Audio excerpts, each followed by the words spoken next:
एकछिन यो हेर्नुहोस् त, हामी आज चाहिँ यस्तो ठाउँमा आइपुगेका छौँ, एकदमै अद्भुत, इन्ट्रेस्टिङ र एउटा ऐतिहासिक ठाउँ भनौँ यसलाई।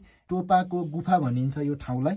यो गुफामा म बसिरहेको छु र यो वरिपरि यहाँ जङ्गल छ अनि भिर पनि छ। यो भिरमा चाहिँ ठ्याक्कै यस्तो भिरको साइडमा यो गुफा छ। यहाँ अरू पनि 2टा गुफाहरू छ यहाँ नजिकै।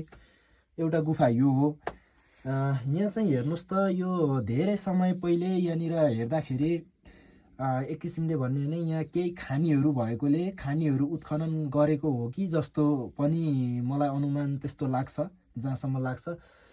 त्यो समयमा फेरि परापूर्वकालमा हात हतियारहरू पनि थिएन होला। फेरि कसरी यो यस्तो संरचना चाहिँ भयो, तयार भयो होला, त्यो पनि फेरि एउटा आश्चर्यको कुरा छ होइन।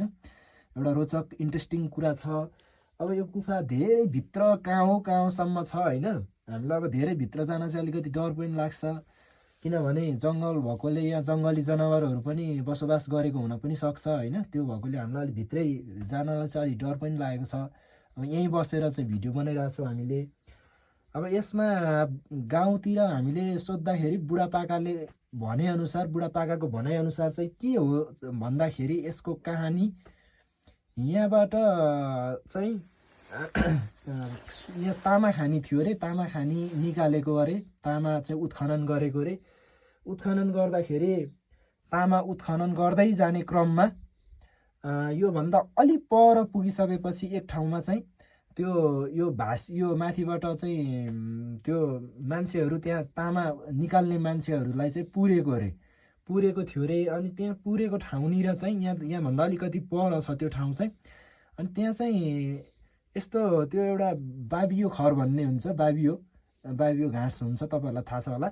हो त्यस्तो बाबियो खर छ क्या, त्यो चाहिँ अनि मान्छेको कपाल हो भन्ने किंवदन्ती छ अरे क्या। त्यहाँ मान्छेहरू पुरिएको यो खानी उत्खनन गर्ने क्रममा, अनि त्यो उनीहरूको चाहिँ कपाल हो भन्ने एउटा भनाइ रहेछ गाउँतिर बुढापाकाको भनाइअनुसार।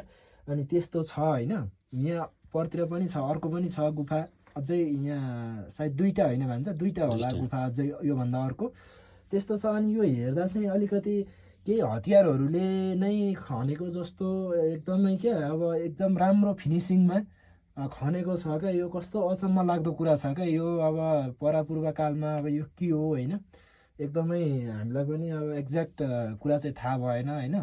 त्यस्तो छ। हामी चाहिँ आज यहाँ घुम्दै आउने क्रममा यहाँ आइपुगेका थियौँ अनि यो भिडियो बनाएको होइन। यहीँ बसेर तपाईँहरूलाई चाहिँ यो कस्तो लाग्छ, तपाईँहरूको विचार के छ, विचार धारणा चाहिँ आफ्नो कमेन्टमा राख्नु होला है त। अनि भिडियो सेयर गरेर सबैमाझ पुऱ्याइदिनु होला। एकदमै इन्ट्रेस्टिङ ठाउँ छ के, त्यस्तो ठाउँ छ यो ठाउँमा होइन भन्दै बिदा चाहे। धन्यवाद।